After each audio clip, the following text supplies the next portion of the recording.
My name is Marie, and I am the same age I was the night I finally understood exactly where I stood in my own family. It was supposed to be a simple birthday dinner for my grandmother. Nothing fancy, just a long table at a restaurant she liked, warm lighting, too many appetizers, and the kind of noise that comes from people who've known each other too long.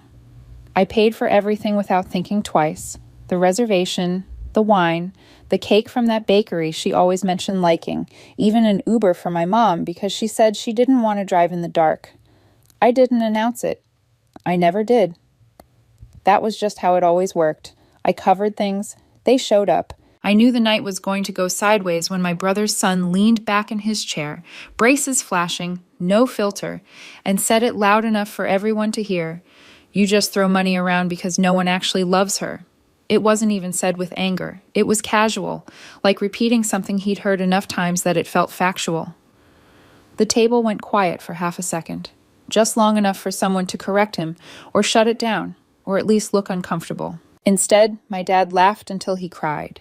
He took off his glasses, wheezing, cheeks red, wiping his eyes like the kid had delivered the joke of the year. My brother high-fived his son. His wife took a sip of her wine, calm and unbothered, like someone had commented on the weather. My mom barely reacted at all. No one said stop. No one said that's not okay. No one looked at me. I didn't say a word. I reached for my bag, stood up, and thanked my grandma for dinner. She looked confused for a second, like she sensed something had cracked but didn't know where. I smiled at her anyway. Then I walked out.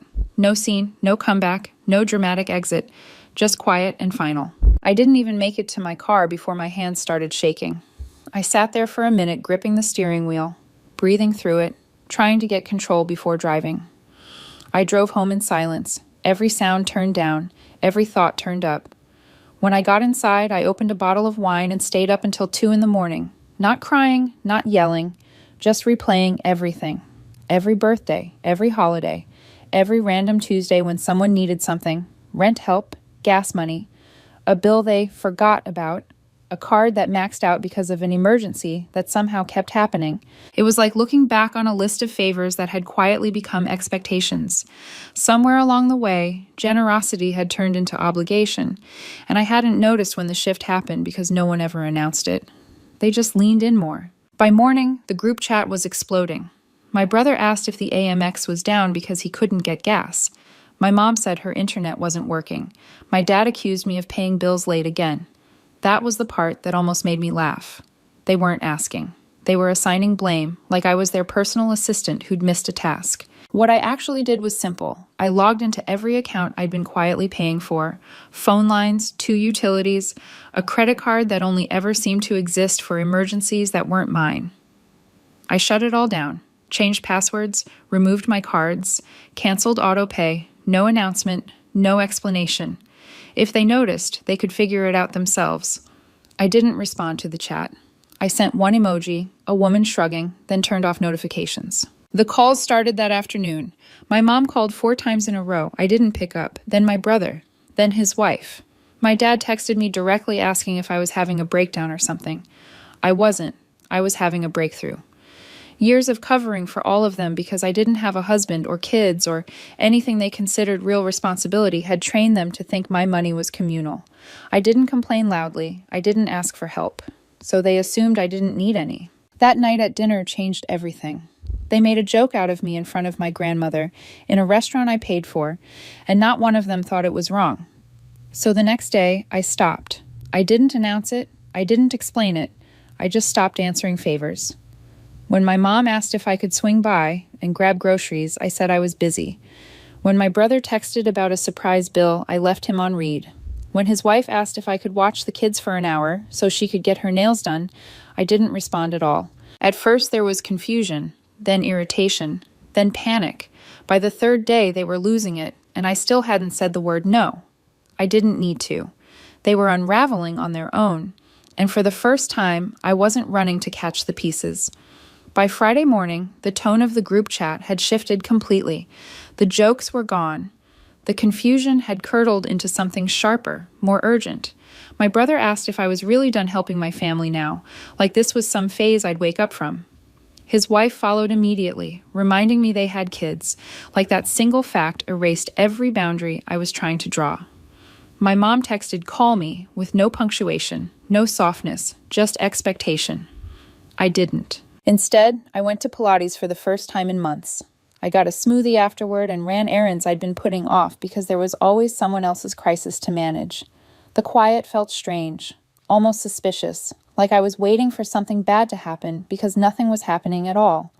I kept checking my phone out of habit, not because I wanted to answer, but because I was so used to being on call. That afternoon, my grandma texted me. She asked if I was okay. I told her the truth, that I was tired of paying for things I never agreed to and being disrespected while doing it. She replied with 3 words, "Good, about time." I stared at that message longer than I should have. She was the last person I expected to side with me. She'd always been the one to remind me to be patient, to smooth things over, to remember they were family. Apparently, even she had a limit. On Saturday, my mom showed up at my apartment without warning.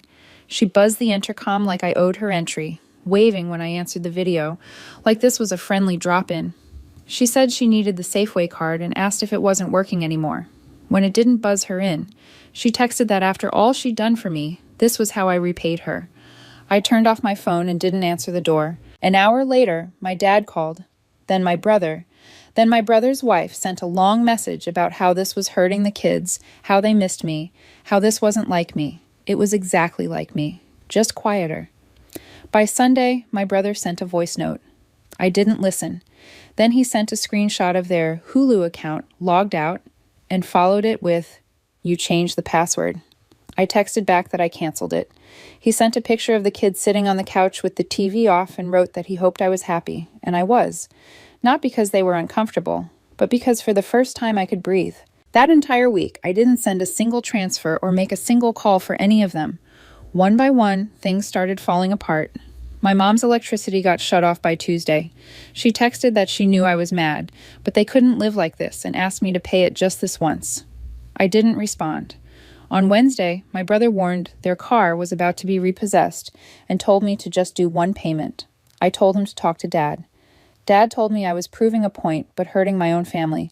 Maybe I was, but I'd been hurting quietly for years. When the money stopped, their affection did too.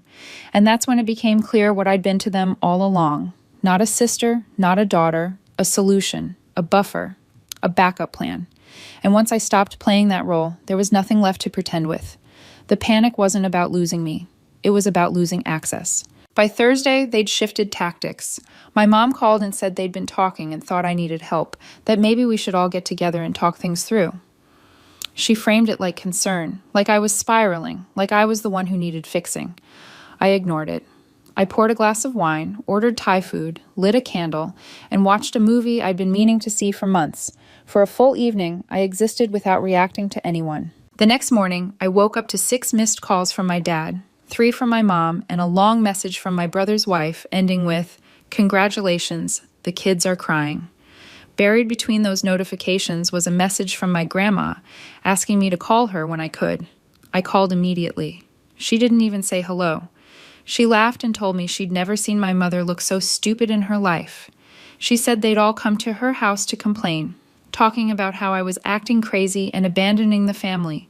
She let them talk, then told them they were leeches, that I'd supported them more than all of them combined, and that I didn't owe anyone a cent. Then she told them to get out. I sat there on my couch with the phone pressed to my ear, stunned. This was the same woman who used to tell me to call my mom back faster, the same one who preached family loyalty. Something had shifted. She told me I was never the problem, just the easiest one to lean on. And when the call ended, the silence that followed felt different. Not empty, not heavy, just still. And I knew deep down they weren't done yet. They couldn't survive long without me. The only question was how far they'd go to try and pull me back in. The silence lasted 3 days. No calls, no texts, no passive-aggressive memes dropped into the group chat.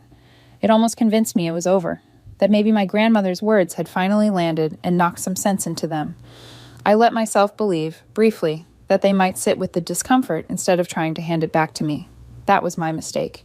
On Wednesday morning, I walked out of my apartment building and froze. My mom was standing next to my car, holding a muffin in one hand and a Starbucks cup in the other, smiling like this was a coincidence, like she'd just happened to be in the neighborhood and thought she'd say hi. I asked how she got through the gate. She pointed across the street. My brother was parked there with the windows down, watching us. His wife sat in the passenger seat scrolling on her phone. Even the kids were in the back with their iPads. It wasn't a visit. It was an ambush. She started talking immediately, said she forgave me, said she understood I was overwhelmed, said I didn't mean to hurt anyone. She spoke slowly, carefully, like she was calming a child. She said maybe I needed to take a step back, that cutting off the people who love me wasn't the answer. I told her I had a meeting and reached for my car door. That's when she pulled out the envelope. It was thick. Official looking enough to make my stomach drop. She said it was a bill from her lawyer, that she was looking into whether I had any legal obligation to keep supporting her, since she relied on me financially. She hadn't filed anything yet, she said, but she wanted me to understand the situation clearly. Then she placed the envelope on my windshield and walked back to my brother's car like she'd just handed me a wedding invitation. I sat in the driver's seat for a full minute before breathing again. When I finally looked at the envelope that night, I almost laughed. It was typed in Comic Sans. No letterhead, no signature. One page printed off something that looked like a legal advice blog from 15 years ago. It wasn't funny, though. It was desperate, and desperation is dangerous. The next day, a voicemail came in from a number I didn't recognize. It was someone from a local church I hadn't attended since high school, reaching out because my mother had contacted them and said I was in crisis. I blocked the number. When I opened social media, I saw my sister-in-law's post. A long message about how some people turn their backs on family when they're needed most, how money changes people, how children shouldn't suffer because adults can't work through their issues. She didn't tag me, but she didn't have to. People flooded the comments with prayers and hearts. A few messaged me directly asking if I was okay, if I was really cutting off the kids. I didn't respond. That night, my grandmother called. She didn't waste time. She told me she was giving me the house. Not someday. Now. The paperwork was already drawn up. They weren't getting a thing. I couldn't speak. She said she was tired of watching them drain everyone dry, tired of seeing the same patterns repeat.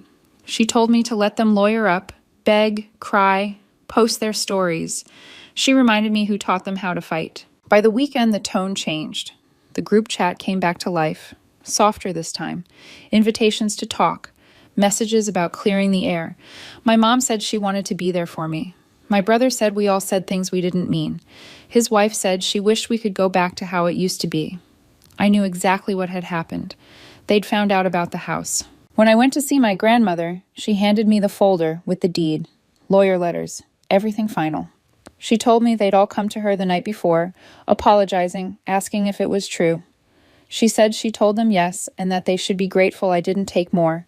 My mother cried, not because she was hurt, but because she'd been exposed by the one person she never expected to turn on her. That night, my mom came to my apartment again, this time alone, holding a pie she clearly didn't bake. She said she missed me. I asked her one question. If I lost everything tomorrow, would you still come around? She didn't answer. I told her I loved her, but I wasn't responsible for her anymore. I asked her to leave. She did. After that, nothing. No more messages, no more threats. Just silence. And for the first time, it didn't feel like punishment. It felt like peace. The quiet that followed wasn't empty. It was loaded, like the pause after someone slams a door and you're waiting to see if it opens again. For a few days, nothing happened. No calls, no texts, no surprise appearances. I almost started to believe that they'd finally accepted it, that the combination of embarrassment and exposure had done what years of pleading never could. I let myself settle into the calm, even though part of me stayed alert, like an animal that's learned storms don't always announce themselves. Then the pressure came from the side, not head-on. A number I didn't recognize left a voicemail saying they were reaching out from a local community group because my family was concerned about me. Another message came from a distant cousin I hadn't spoken to in years, asking if everything was okay and if I'd really cut everyone off. The narrative was shifting again, quietly, strategically. I wasn't cruel anymore. I was unstable, overwhelmed, someone who needed guidance. I ignored all of it and focused on my own life. I slept better. I cooked meals without rushing. I took long walks without checking my phone every few minutes. The absence of constant requests felt unfamiliar, but it also felt like space I'd never been allowed to occupy before. In that space, I noticed things about myself I hadn't had time to notice: how tense my shoulders used to be, how often I'd apologize for no reason, how quickly I used to say yes just to avoid the sigh on the other end of the line. My grandmother called one afternoon to check in, her voice light, almost amused. She told me my mother had tried calling her again, this time with a softer tone, talking about healing and misunderstanding, and how families go through rough patches. My grandmother listened, then told her that healing required accountability, and that misunderstandings don't last for years unless someone benefits from them. The call ended quickly after that. A few days later, the house paperwork was finalized. Seeing my name on the deed felt unreal, not because of the property itself, but because of what it represented. For the first time, something substantial had been given to me without expectation. No strings, no unspoken debt, just trust. I didn't tell anyone. I didn't need to. The people who mattered already knew. That weekend, the group chat buzzed again, tentative and polite, like strangers testing the water. My brother suggested getting together to talk.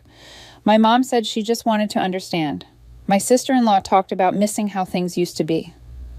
I read every message without responding. I could hear the fear underneath the softness. They weren't reaching out because they missed me.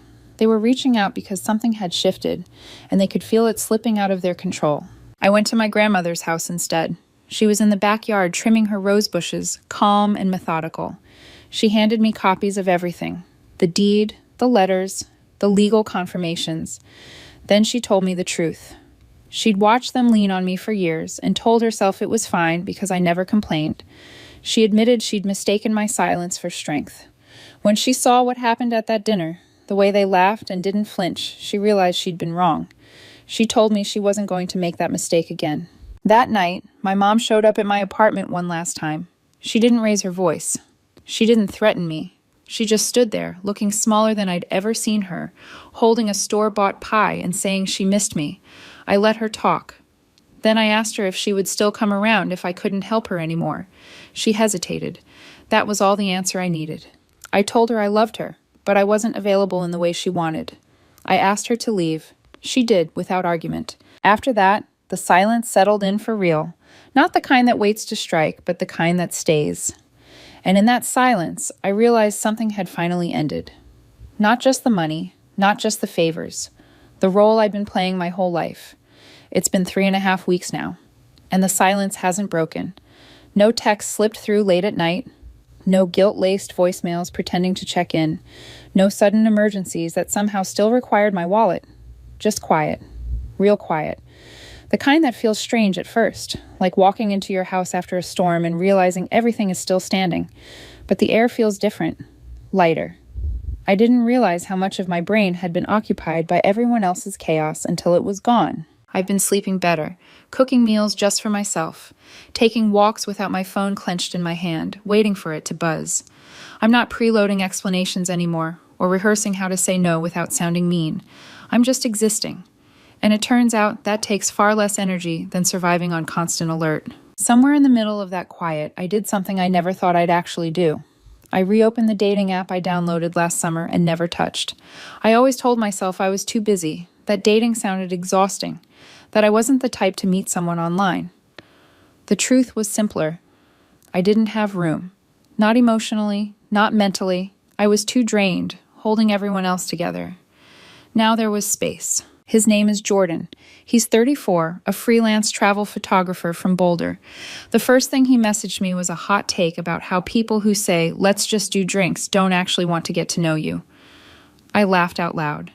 We talked for hours. Nothing performative, nothing forced.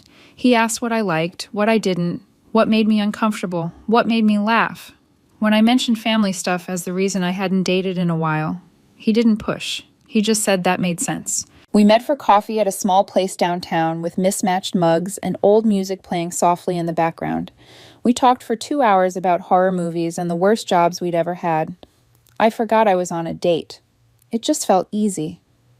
Then there was dinner, a concert, a spontaneous drive-in movie where he brought snacks and I brought a blanket. Halfway through, he asked me what I actually wanted, not someday, not 5 years from now, just in that moment. I told him the truth. I wanted a life that didn't hurt to carry. He didn't make a speech. He just took my hand and held it. My grandmother is doing better than I've ever seen her. She's talking about repainting the guest room, about taking a trip she's postponed for years. She even joked about dating again, which made me threaten to uninstall the internet from her house. We laughed about it longer than we had any right to. She looks lighter, too, like she set something down when she stopped protecting people who didn't deserve it. The deed to the house arrived last Thursday, my name printed clearly across the top. I stared at it for a long time, not because I needed proof, but because it felt like the first real thing anyone in my family had ever given me without conditions. It wasn't just property. It was acknowledgement that I mattered, that I wasn't just useful. Jordan texted me this morning asking if I'd want to take a short trip in January, somewhere cold and quiet. A cabin up north with no service and a fireplace.